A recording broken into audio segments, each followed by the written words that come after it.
So students, हम लोगों ने लास्ट लेक्चर में फ्रिक्शन से इंट्रोड्यूस करा लिया था अपने आप को, है ना। और हमने कई एंगल पे जाकर देखे थे कि वर्डन अगेंस्ट द फ्रिक्शन कितना होता है, किसी एक एंगल पे जा रहा है तो एक्सेलरेशन कितना होता है। ये सारी चीज़ें हम लोग डील कर चुके थे।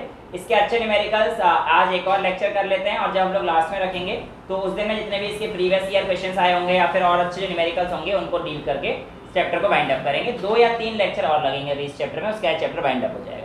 आज का जो टास्क है वो टास्क हमारे पास एक सूटकेस आएगा, और इस सूटकेस में आपको पता है क्या होते हैं, साउथ इंडियन की मूवी देखी होंगी तो इसमें बैग भर के पैसे लेके जाते हैं। और अगर किसी को किडनैप कर लिया है तो भैया इस बैग में देखा होगा ना, ऐसी बैग रहता है उनका, एक सूटकेस है। इतने छोटे बैग में बड़ा इंसान होने वाला नहीं, इस बैग में पैसे भरना है बेटा, इंसान थोड़ी रहना है। देखी नहीं है क्या साउथ इंडियन मूवी, उसमें क्या होता है, इंसान काट के रख देते हैं। इतना नहीं रखेंगे फिर वो आपके जैसे इंसान तो आ भी नहीं पाएंगे इस बैग में। हमारे जैसे आ जाएंगे भाई, है ना। अच्छा हाँ, मैं तो ऐसी पैक भी हो जाऊंगा इसके अंदर, हाँ, होना पड़ेगा। वेरी अब आपको जो है मैं बताना चाहता हूँ कि आपके पास ये बैग है और इसमें मैं आपको कहता हूँ कि आपके पास 2 तरीके हैं। अब यहाँ पर आपको दिख रहा है कि मैं 2 चीज़ें लगा रहा हूँ। एक काम करते हैं, इसको मैं यहाँ पर आपको दिखा देता हूँ ताकि कैमरे में दिख जाए। कैमरामैन चांदना बाप जरा इसको एक एंगल पे सेट करना, ये ताकि आपको होता हुआ दिख जाए कि मैं कराना क्या चाह रहा हूँ। फिर मैं हाँ हो गया। चलिए अब देखिए बेटा, बस दिख जाएगा इतना। हाय, ठीक है। तो यहाँ पर बेटा आपके पास दिख रहा है कि इस बैग ने जो एंगल बना रखा है, पहले तो ये चीज चेक करें। देखो ये ग्राउंड हमारे पास, एंगल हमेशा दोनों टाइम से ग्राउंड पे ही लगे हैं, एंगल हमेशा ग्राउंड वाला ही लेना है हम लोगों ने। अब देखो 2 चीजें करूंगा, एक चीज तो मैं इसे खींचूंगा आराम से, ये खिंच रहा है खिंच रहा है खिंच रहा है, आजा भैया। एक केस टेढ़ा हो गया, बात अलग है, खिंच रहा है एक केस, और दूसरे केस में मैं इसे क्या कर रहा हूँ कि पुल कर रहा हूँ। आपको क्या लग रहा है किस केस में मेरे को ज्यादा फोर्स लगानी पड़ रही है, पुल करते वक्त या पुश करते वक्त? पुश करते वक्त ज्यादा फोर्स लगानी पड़े, ऐसा आपको दिख रहा है। पर ये बात सही तो है, लेकिन प्रूफ कैसे करेंगे? आंसर ही बता दिया यार तुम लोगों ने, पहले उम्मीद नहीं थी, किसी को नहीं लग रहा कि मैं पुल में। अच्छा ये पहले बता चुका था मैं तुमको, इसलिए राज को लिया। मतलब ठीक है, कहानी ठीक है कि तुम लोग समझ गए हो कि हमारे पास जो पुशिंग है वो मुश्किल होती है और जो पुलिंग है वो हमारे पास ईजी होती है। बट अगेन वही कि यहाँ पर फ्रिक्शन क्या रोल प्ले कर रहा है और फ्रिक्शन किस तरीके से हमारे पास यहाँ पर बताना चाह रहा है कि pulling is always easier than pushing. तो बेटा जब मैं उसको खींच रहा था तो आपके पास ये वो वाली बीम थी जिसको मैं खींच रहा था, और ये मेरे पास जमीन से बना हुआ एंगल था। क्या था?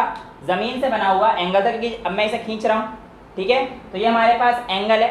अब इस एंगल के हिसाब से मेरे को जो है काम करना है, तो आपके पास 2-4 चीजें होंगी, वो आप कर दो सॉल्व। क्या होगा कि आपके पास ये थीटा है, राइट। अब आप इधर खींच रहे हो तो फ्रिक्शन आपका इधर लगेगा, ठीक है। और आपके पास इस बॉडी का जो वेट है वो आपका r इधर लगेगा, और इधर क्या लगेगा आपका mg। लेकिन जब आप खींच रहे थे तो फोर्स जो आपका लग रहा था वो इधर लग रहा था, जो आपका फोर्स लग रहा था वो आपके पास इधर लग रहा था, ठीक है। अब अगर आपका फोर्स इधर लग रहा था बेटा, तो आप मुझे बताइए कि ये वाला कंपोनेंट क्या हो जाएगा इसका, F cos थीटा, और इधर क्या लग रहा है हमारे पास फ्रिक्शन यानी कि F के, और ये हमारे पास क्या लग रहा है F sin थीटा, राइट। अब मैं आपसे कह सकता हूं कि बेटा जो मेरे पास R plus F sin theta है ये मेरे पास mg के इक्वल है, राइट। और मैं कह सकता हूं कि R is equals to mg minus F sin theta है, राइट। और आपके पास अगर मैं कहता हूं F के जो होता है वो हमारे पास कितना होता है, म्यू इंटू आर। F के is equals to mu into R होता है, क्लियर है। अब R की वैल्यू हमारे पास क्या है, mg minus F sin theta. तो आपके पास यहाँ पर काइनेटिक फ्रिक्शन कितना आ जाएगा, F के is equals to mu times mg minus F of sin theta. यानी कि जो काइनेटिक फ्रिक्शन है वो हमारे पास, इसकी वैल्यू हमारे पास इतनी आई है, ठीक है। इसको नोट कीजिए, फिर हम लोग पुशिंग वाला केस देखते हैं। अब बेटा इसी केस को आगे देखते हैं, कौन सा, जब हम लोग पुश कर रहे थे। देखो पुश करते टाइम आपके पास जो चीजें आ रही थी वो बिल्कुल सेम वैसी हमें रखनी पड़ेंगी। कैसे कि आप इसको पुश कर रहे हो इस बार, है ना, पुश करते समय आपके पास एंगल तो थीटा यही बनेगा। लेकिन जब आपने यहाँ पे उस हैंडल से फोर्स लगाया तो बेटा आपका जो फोर्स लगेगा वो कुछ, क्योंकि पुश कर रहे हो ना, इस तरफ लगेगा। अगर ये थीटा है यानी कि आपका फोर्स ये लग रहा है, ये थीटा है तो हमारे पास ये भी थीटा बनेगा, राइट। इस बैग का जो हमारे पास ऊपर का कंपोनेंट है वो हमारे पास नॉर्मल कंपोनेंट r, और ये हमारे पास जो वेट है यानी कि w, ये जिसको आप mg कह दो वो आपकी मर्जी, वेट हमारे पास ये हो गया। f का ये वाला कंपोनेंट हमारे पास क्या आएगा बेटा, f cos थीटा, और ये वाला कंपोनेंट हमारे पास क्या आएगा, f sin थीटा, राइट। अब यहाँ पर मेरे पास r की वैल्यू अगर देखी जाएगी तो क्या आएगा, f sin theta plus mg आ रहा है, और अगर इधर f cos थीटा जा रहा है तो बॉडी इधर जा रही है, तो मेरा जो फ्रिक्शन फोर्स लगेगा वो किस तरफ लगेगा, पीछे की तरफ लगेगा, ये बात तो आपको पता ही है। और F के कितना होता है इस बार हमारे पास म्यू के इंटू आर, और R की वैल्यू क्या है हमारे पास, F, यानी कि हमारे पास जो काइनेटिक फ्रिक्शन है F के वो कितना आ जाएगा, म्यू के इंटू R की वैल्यू हमारे पास क्या आ रही है, mg plus F sin theta. वहां पर क्या आया था हमारे पास पिछले केस में, mg minus F sin theta, यानी कि जब मैं पुश कर रहा हूं तो मेरे पास force of friction mg plus F sin theta लग रहा है, और जब मैं पुल कर रहा था तब मेरे पास जो F लग रहा था वो लग रहा था म्यू के mg minus F sin theta. बेटा ये कहानी थी। अब आप इन दोनों में कंपेयर कीजिए कि आपके पास जो आपका फ्रिक्शन है वो कम किसके केस में, ऑब्वियस सी बात है हमारे पास इसमें कम है, तो इसीलिए जब फोर्स ऑफ फ्रिक्शन कम होगा तो हमें एनर्जी कम लगानी पड़ेगी, कि किसी भी चीज़ को करने के लिए फ्रिक्शन के अगेंस्ट जब आप एनर्जी लगाओगे वही तो आपके पास काम आता है, वही तो आपको वर्क प्रोड्यूस करता है। तो बेटा जब इसका फ्रिक्शन ज़्यादा होगा इसमें आपको एनर्जी भी ज़्यादा खर्च करनी पड़ेगी, इसीलिए pulling is easier than pushing. ठीक है, तो ये आपसे 1 या 2 नंबर में अगर क्वेश्चन पूछ लेता है तो आप अब आंसर करने के लायक बन चुके हैं। तो इस तरीके से आपका एक कॉन्सेप्ट पुशिंग और पुलिंग में से कौन सा ईजियर होता है ये आपको पता रहना चाहिए। जो लोग क्रिकेट खेलते हैं उन्होंने देखा होगा, अब रोलर जब चलाते हैं पिच पर, तो जब पिच पर रोलर चलाते हैं तो ऐसे कभी नहीं चलाते वो फ्लैट करने के लिए, 3-4 लोग खड़े होते हैं और उसके बाद इस तरीके के वो खींचते हैं, तो उसका रीज़न भी यही होता है कि पुलिंग आसान है। ठीक है, अब ये तो आपका बैग था, छोटा सा वजन था नहीं ना, इसमें इतने मोटे मोटे नोट थे जो साउथ इंडियन मूवीज़ में होते हैं, तो कुल मिला के इसलिए तुम्हें इसमें पुश और पुल करने में इतनी दिक्कत नहीं दिखाई थी। लेकिन जब आप एक बड़े लेवल पे इस चीज़ को कर रहे होगे, ठीक है, तो आपको पता पड़ जाएगा। घर जाना आज अपने दीवान को धक्का मारना एक बार और खींचना, आपको फ़र्क पड़ना पड़ जाएगा कि कौन सा ज़्यादा आसान है। हाँ, ऐसा मत करना कि अपने आप को बिल्कुल पूरा दीवार के सहारे करके पुश कर रहे हो, कहते हो सर हमारा पुश तो हो गया लेकिन हम खींच रहे थे, खींच नहीं पाए, फिर तो तुम उससे सपोर्ट ले रहे हो ना, वो तो एक्सटर्नल फोर्स और ऐड कर रहे हो। नॉर्मल केस में बता रहा हूँ मैं, जब आपको एक्सटर्नल, कई लोग कहते हैं जैसे मेरे को इसको पुश करना है, मैं इसका भी सहारा ले लूंगा, तो यहाँ से भी तो मैं फोर्स लगा ही रहा हूँ ना एक एक्स्ट्रा, इसको ऐसे पुश करने में और ऐसे पुश करने में टच होकर मेरा फोर्स जो है इसका इम्पैक्ट इस समय पर ज़्यादा होता है। कहीं आप कह रहे हो सर मैं गया था दीवान पर और कोई दिक्कत नहीं, जब मैं गया था मैं दीवान पर गया, मैंने दीवान को धक्का मारा, दीवार से खड़े होकर तो पुश तो हो गया, लेकिन जब मैंने खींचा तो वो पुल नहीं हुआ। तो उस केस में आपके पास दिक्कत वही है क्या, कि आप लोग जो बेड का वजन है उसको हिला नहीं पा रहे, बट उसे कैसे पुल आसान होगा, बट आप जो पुश कर पा रहे हो क्योंकि आपने दीवार का और सपोर्ट भी ले लिया। तो ये मत कहना घर जाके सर हम पुश तो कर दिया था पर पुल नहीं कर पाए।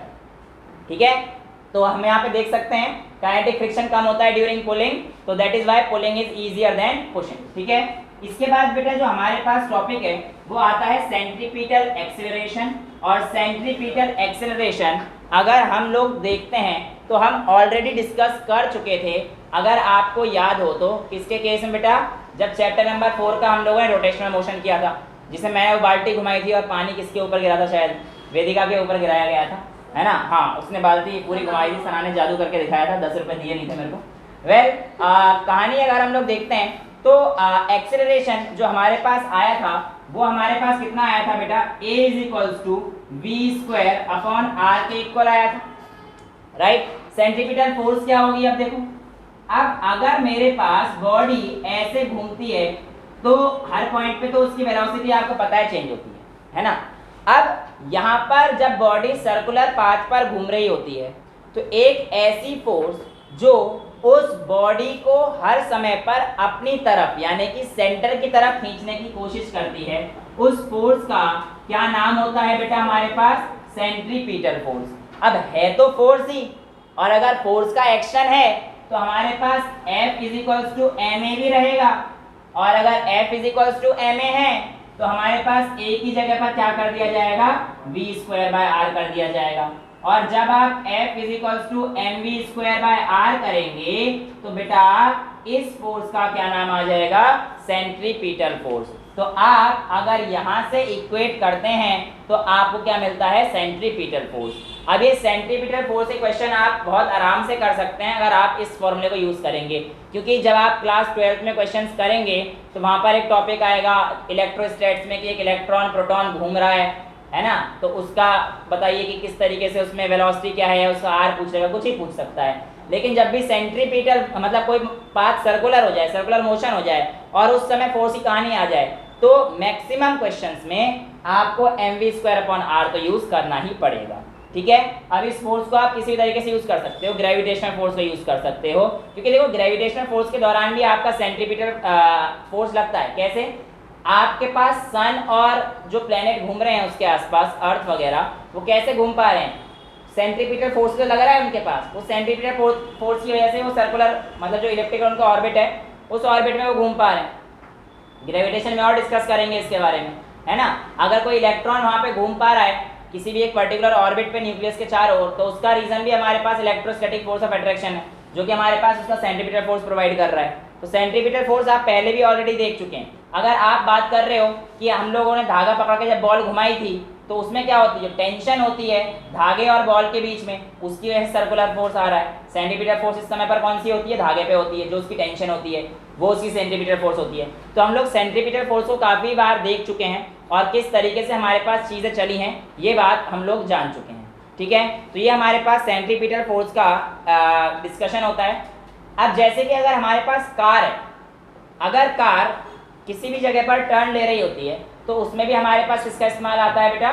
सेंट्रीपिटल फोर्स का, क्योंकि जो हमारे पास बॉडी अगर टर्न करती है तो वहाँ पर हमारे पास क्या होता है? एक तो फोर्स ऑफ फ्रिक्शन भी लगता है, ध्यान रहे, है ना। और जो हमारे पास कितनी वेलोसिटी से कोई चीज़ घूम सकती है, क्या घूम सकती है, ये चीज़ आप लोग यहाँ से भी निकाल सकते हो। और इसके ऊपर एक इम्पॉर्टेंट डेरिवेशन आती है जिसे हम लोग कहते हैं बैंकिंग ऑफ रोड। पर उस बैंकिंग ऑफ रोड को करने से पहले हमारे पास आता है car on a level road. Level road का मतलब क्या होता है बेटा, और बैंकिंग रोड का मतलब क्या होता है? पहले इस कॉन्सेप्ट को समझते हैं, फिर उसके बाद डेरिवेशन को चलते हैं। देखो लेवल रोड मतलब यही जो आपके पास दिल्ली की सड़कें हैं, इन्हीं की बातें हो रही हैं, इसके अलावा और कोई ज़्यादा बड़ी बात नहीं हो रही। कि आपके पास सड़क तो नॉर्मल ही थी, है ना, कोई हाइट बाई बस गोल चक्कर आ गया, सड़क नॉर्मल थी, गोल चक्कर आ गया, यानी कि लेवल रोड की बात कर रहा है। इस समय पर जो हमारी गाड़ी है वो कहीं किसी भी एक एंगल पे उठी हुई नहीं, एक लेवल पे। और लेवल रोड का जो डायग्राम बनेगा, डायग्राम तो मेरे से बनेगा नहीं, है ना, अब तुम्हें भी पता है कितना अच्छा डायग्राम बनाता हूँ, तो मेरी जैसे बन रहे हैं समझ जाना। ये गाड़ी है, ठीक है, और ये इसके पीछे का पोर्शन तुम्हें पता ही है, वो आ रही है गाड़ी, ऐसे आ रही है, ऐसे घूम रही है गाड़ी, ठीक है, ऐसे जा रही है, नहीं ऐसे आ रही है। अब मैं अगर सर्कुलर पाथ डालूं, देखो ये बन रहा है ऐसे और ये ऐसे, ठीक है, हाँ ऐसे आ रही है, मेरी तरफ ऐसे आके आ रही है, क्योंकि गोल चक्कर पे है ना ये, तो ये भैया गोल चक्कर पे यहाँ पे आ रही है। अच्छा, अब यहाँ पर क्या होगा हमारे पास बेटा कि इस वाले टायर की, क्योंकि गाड़ी इस तरफ आ रही है तो बेसिकली इस पे जो जाना किधर चाहेगी, देखो बाहर की तरफ, इधर की तरफ आएगी तो बाहर की तरफ जाना चाहेगी, इसका मोशन इस तरफ होगा आउटवर्ड, लेकिन फोर्स ऑफ फ्रिक्शन तो उसको अपोज करता है जो मोशन हो रहा होता है। तो इस पे लगने वाला इधर की तरफ जो फ्रिक्शन लगेगा वो छोटा F1 होगा। सिमिलरली इस टायर पे भी एक फोर्स लगेगा, वो हमारे पास कितना आएगा? F1 आएगा। ये बात तो तय है। अब यहाँ पर इस पूरी गाड़ी का एक वेट होगा, वो हमारे पास यहाँ पर आएगा।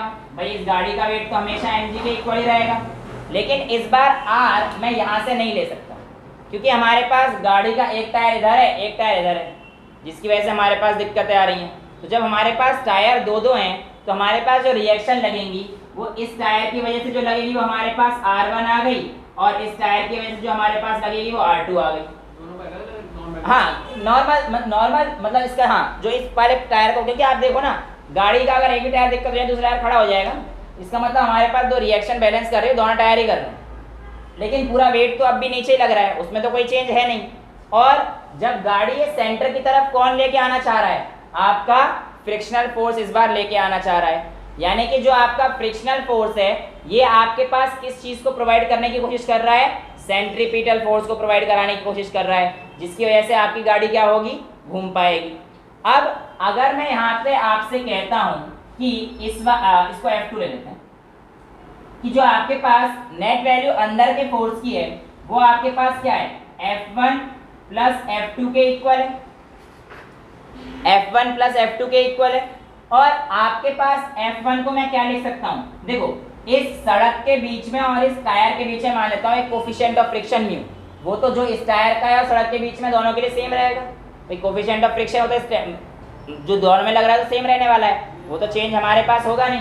तो F1 इज इक्वल टू आपके पास क्या आ जाएगा, म्यू 1, यानी कि म्यू को म्यू लिख देता हूँ R1, क्योंकि F1 पे जो इधर की तरफ लग रहा है mu into R1, plus F2 पे जो फोर्स लग रहा है वो हमारे पास कितना लग रहा है बेटा, म्यू टाइम्स R2।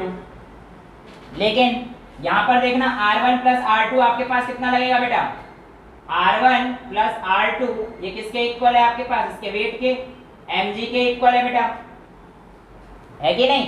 तो यहाँ पे अगर मैं आपसे कहता हूँ कि जो फोर्स है F1 और F2 ये गाड़ी को क्या प्रोवाइड करा रहा है, सेंट्रीपिटल फोर्स के इक्वल आएगा ये, कि भाई F1 और F2 अगर अंदर लग रहे हैं तो इसके ऑपोजिट में जिस तरह से बाहर जा रही थी वो ऐसे आ रही थी ना गाड़ी, तो वो कौन से फोर्स की वजह से आ रही थी, सेंट्रीपिटल फोर्स, क्योंकि वही तो उसको सेंटर की तरफ खींच के लेके आ रही है। तो कहानी समझाई मैंने आपको, यहाँ पर जो गोल बनाया और उसमें मैंने आपको अलग अलग वेलोसिटी, ये सेंट्रिकल, ये तो इस तरफ जा रही है, देखो ये तो फ्रिक्शन हो गया, पर इसकी वजह से एक फोर्स इधर आ रहा है ना, ये सारे फोर्स जैसे ये तो इधर आ गए, अब इसकी वजह से एक फोर्स सेंटर की तरफ आ रहा है, वो कौन सा होगा, सेंट्रीपिटल फोर्स, यानी कि ये फोर्स किसके इक्वल होगा हमारे पास, सेंट्रीपिटल फोर्स के इक्वल होगा।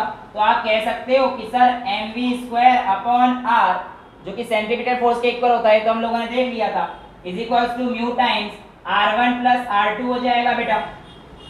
और R1 प्लस R2 की वैल्यू को आप क्या लिख सकते हो, यहाँ से mg के इक्वल रख सकते हो, कि भाई इसके वेट को नॉर्मल को बैलेंस कर रहा है, R1 और R2 का mg बैलेंस कर रहा है। ये तो हमारे पास साफ साफ कहानी आ रही है। तो आप कह सकते हो कि सर आपका mv²/r ये आपका इक्वल होना चाहिए mu times of mg, m से m चला जाएगा तो v² जो आपके पास आएगा वो आएगा म्यू टाइम्स rg, और v is equals to √μrg। एक चीज का ध्यान रखना, ये जो हमारे पास v है ये आई है मेरे पास मैक्सिमम वेलोसिटी, यानी कि किसी भी गाड़ी को मुड़ते समय पर उसकी मैक्सिमम वेलोसिटी किस किस चीज पर डिपेंड करती है, एक तो रेडियस पर और एक कोफिशिएंट ऑफ फ्रिक्शन पर।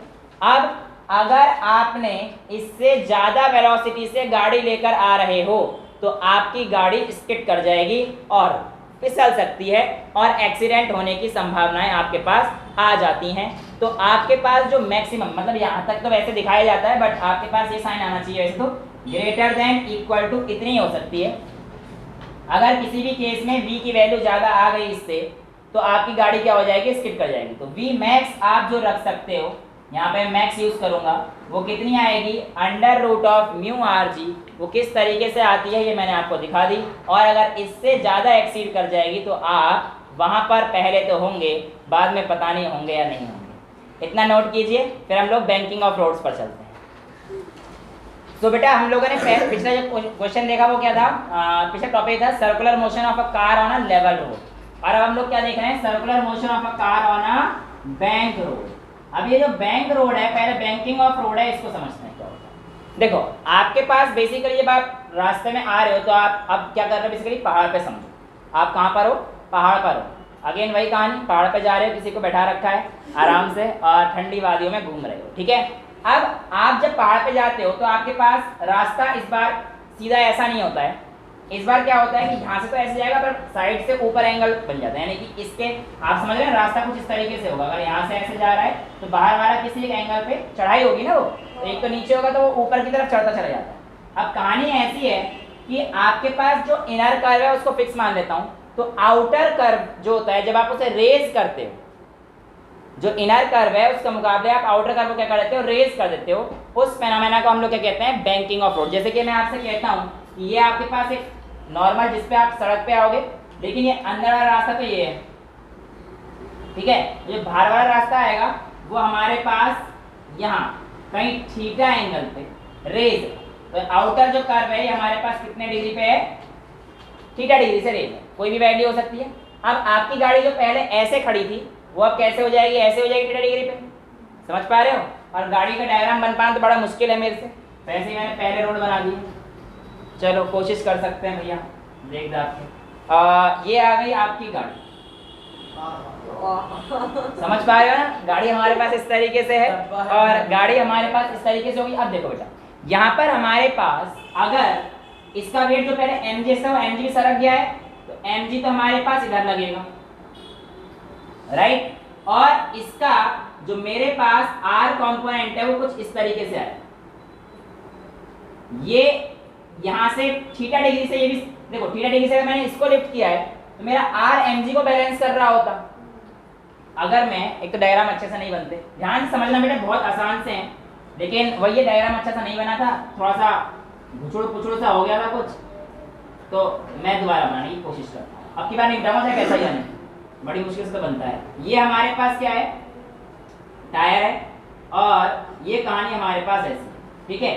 अब अगर हमारे पास गाड़ी ऐसे थी तो mg ऐसे लग रहा था, धीरे धीरे ऐसे हो रहा है तो mg इस तरफ शिफ्ट हो जाएगा, तो ये आपका mg इस तरफ शिफ्ट हो जाएगा। इस mg को बैलेंस r करता था अगर नॉर्मल रोड होती थी, तो ये mg अगर इधर शिफ्ट हुआ है तो r भी थोड़ा सा इस तरफ शिफ्ट हो जाएगा, तो बेसिकली ये मेरे पास r रहेगा। और जब r देखो ना कितना शिफ्ट हुआ है, r भी जितना ये शिफ्ट हुआ है यानी कि r भी शिफ्ट होगा। तो यहाँ पर अगर मेरे पास ये छोटू सा r ऐसे शिफ्ट हो गया है तो ये कितना शिफ्ट हुआ है इसको कैसे पता पड़ेगा, थीटा डिग्री से शिफ्ट हुआ है।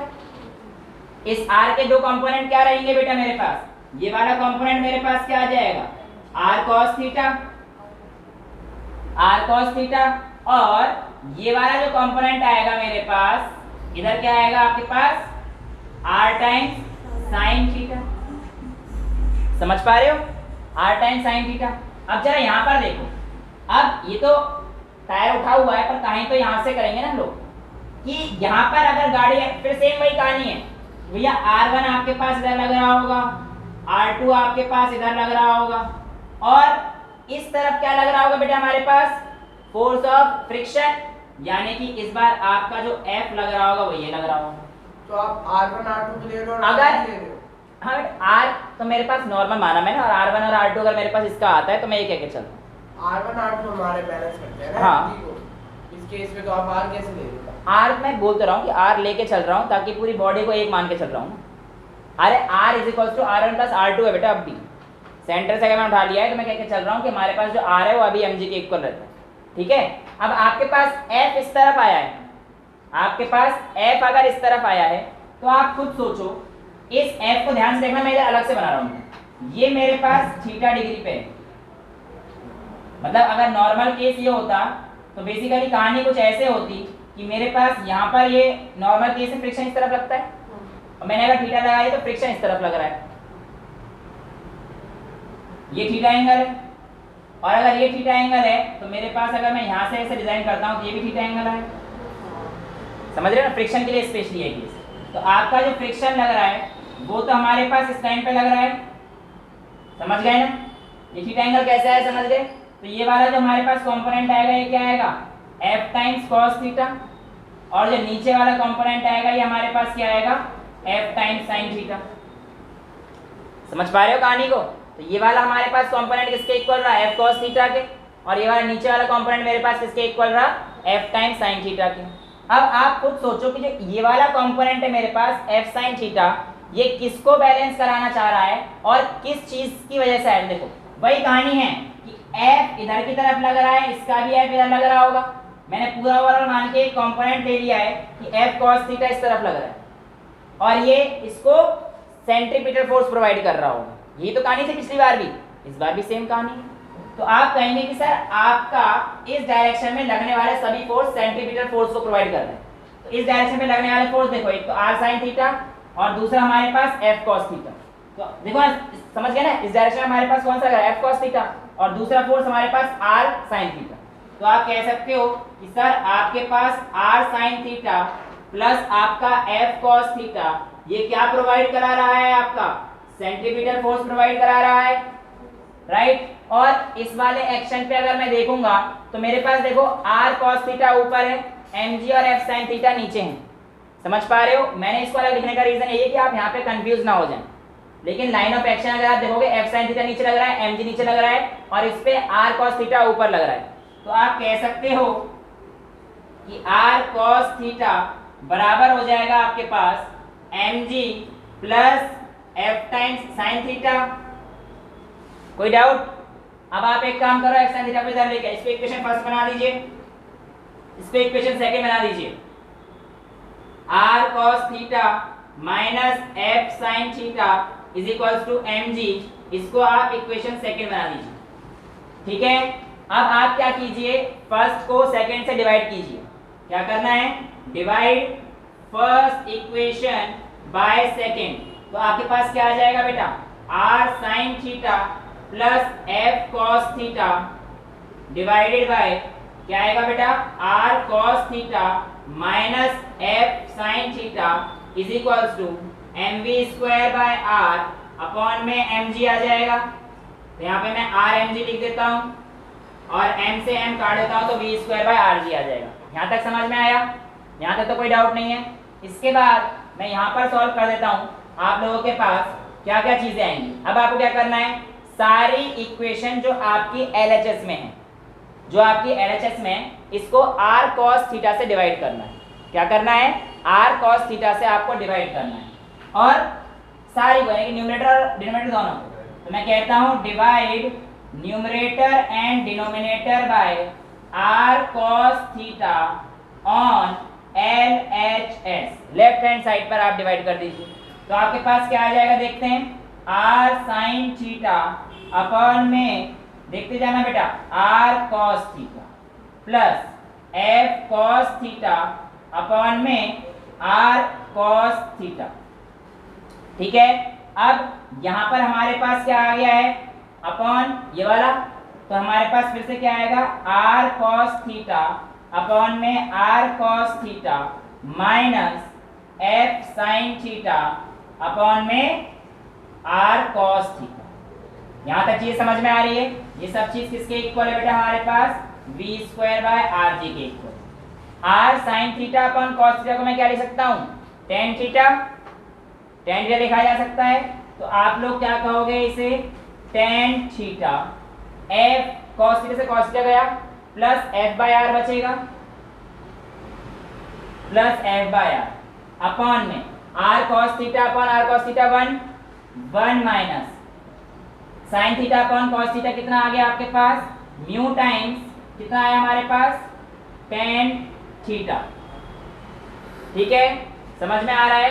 कोई डाउट तो नहीं है बेटा यहाँ तक? अब हमारे पास ये कितना है? tan थीटा प्लस म्यू, बेटा f बाय r म्यू के इक्वल होता है, ये पढ़ा है ना, f is equals to mu times r। अरे बेटा ये r जो है हमारे पास बड़ा वाला r है, मैंने गलती से छोटा लिख रखा है, ये f बाय r ई वाला, ठीक है। तो हमारे पास f बाय r यहाँ पे डायरेक्ट कर दिया है मैंने, ये भी f बाय r है, तो आप लिख सकते हो tan theta plus mu upon में 1 minus mu times tan theta is equals to v square upon rg। और आपको क्या निकालनी होती है? Maximum velocity on a bank road. तो आपको v निकालना है, तो v इज इक्वल्स टू आपके पास क्या आ जाएगा?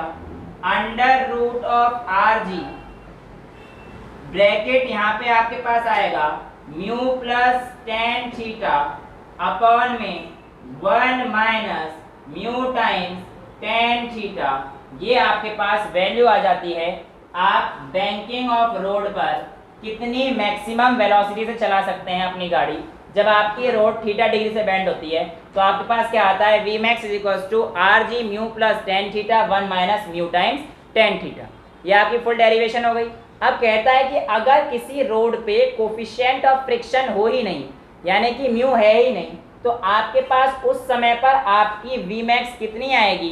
अगर हम लोग इस चीज की बात करते हैं तो कहानी क्या आ जाएगी? म्यू को आपके पास 0 करना है, तो ये हमारे पास ये तो हट जाएगा, तो वी मैक्स ये भी हमारे पास 1 बचेगा क्योंकि हमारे पास म्यू 0 हो गया है। तो वी मैक्स आपके पास कितना आ जाएगा? Under root of R G times tan theta. तो ये 0 हो जाएगा, आर जी को आप यहाँ से सॉल्व कर देंगे तो आपके पास ये आ जाएगा। और कितना डिग्री आप घुमा सकते हैं तो आप स्क्वायर कर दीजिएगा, तो आपके पास टेन थीटा की वैल्यू कितनी आ जाएगी, tan theta is equals to V square by R G. इस तरीके से आप किसी का भी टेन थीटा निकाल सकते हैं। और थीटा निकाला तो theta is equals to tan inverse V square by R G. वो तो आप अब कर चुके हैं, प्रोजेक्टाइल के इतने सारे क्वेश्चंस कर चुके हैं हम लोग, है ना। तो tan theta is equals to V square upon R G. इस तरीके से आप किसी भी बॉडी का जब जा रही है तो थीटा कितना होना चाहिए, कितनी वी मैक्स होनी चाहिए। और बैंकिंग ऑफ रोड की डेरिवेशन लगभग हर स्कूल के हर पेपर में आती है, तो इसको आप जरूर करके जाएं, इतना नोट कीजिए, फिर आगे के टॉपिक पर चलते हैं। ओके बेटे, तो बड़ी मुश्किल से ये बाइक मैंने बनवाई है, किसी स्टूडेंट से मैंने नहीं बनाई है, ठीक है। पहले ही देखो कितना ऑनेस्ट हूँ। तुम्हें पता है, देखती समझ में आ गया होगा, मेरे डायग्राम इतने बन नहीं सकते। वेल BMW हमारे सामने बाइक थी, ठीक है। अब ये हमारे पास मान के चलो ऐसे चल रही है जूम, और ये एंगल बन रहा है, ये थीटा, ये वाला थीटा ये है, समझ पा रहे हो कहानी को।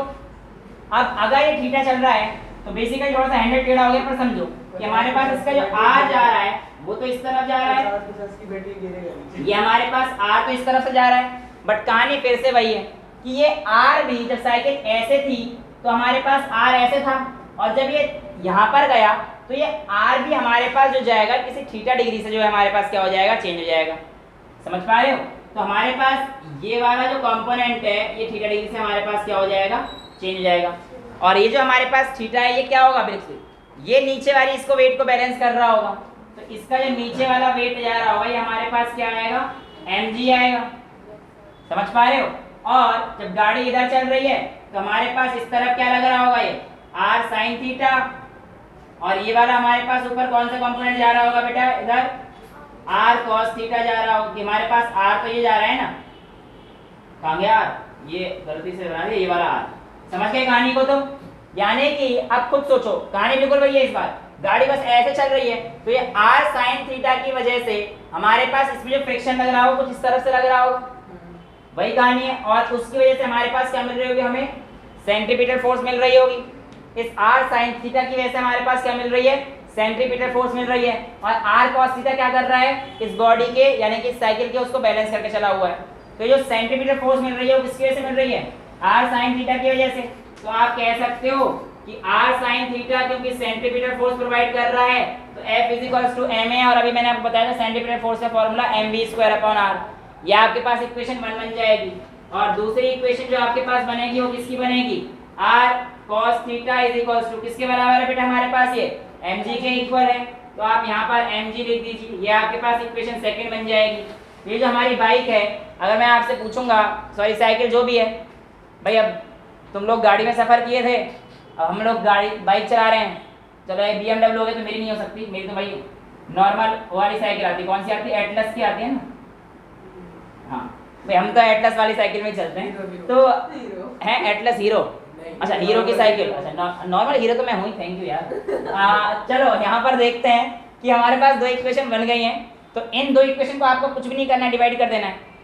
जब आप इन दोनों इक्वेशन को डिवाइड करेंगे तो आपके पास क्या आ जाएगा बेटा, r sin theta upon r cos theta.